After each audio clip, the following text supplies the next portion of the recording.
through, I'll go deeper and deeper. So this is just an introduction today.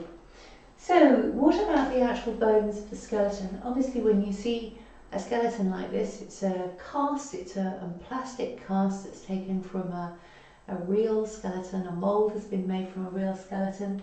And that skeleton will have been allowed to dry out. Sounds horrible, but it's true. If you compare, if you're a meat eater and you think of the meat that you eat, when you get right down into the joints, etc., you've got lots of gristle and soft tissue. And when you actually see a skeleton like this, you don't see any of the gristly bits. All of that's dried out and it's gone.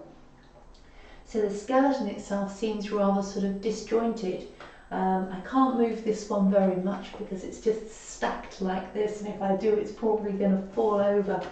But you can tell here, you've just got all of these pieces of metal holding the thing together. And actually, of course, on the human, what you've got is lots and lots of soft tissue. If you feel the end of your nose, you can feel a sort of a piece of almost sort of cartilagey material that's not present here, because obviously that would have dried out. Now, when we're describing the bones, some of the most common bones to think about are ones that we call the long bones. So that's long, as in long. So for example, a long bone is a bone like this. The humerus is a long bone. The tibia and the femur, they're also long bones. So they share certain characteristics. So we have these long bones, and then we have short bones. So I'm going to attempt to move the skeleton's hand. I have to do this very carefully in case I disrupt it. Oh, don't fall over. There we go. Now, I'm not sure if you can see this very well, but we'll be going into it in more depth.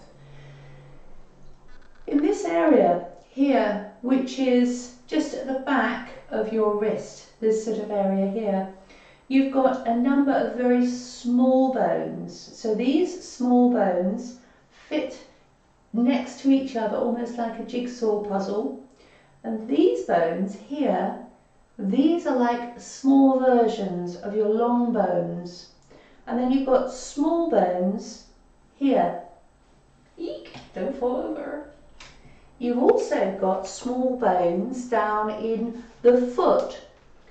And the ribs again, we could go into this another time. So if you start to think about long bones, small long bones, and then you've got these small bones inside here. So two different kinds of bones there, two different types of structure. And we'll go into this in more depth as we go through. I hope this is helpful.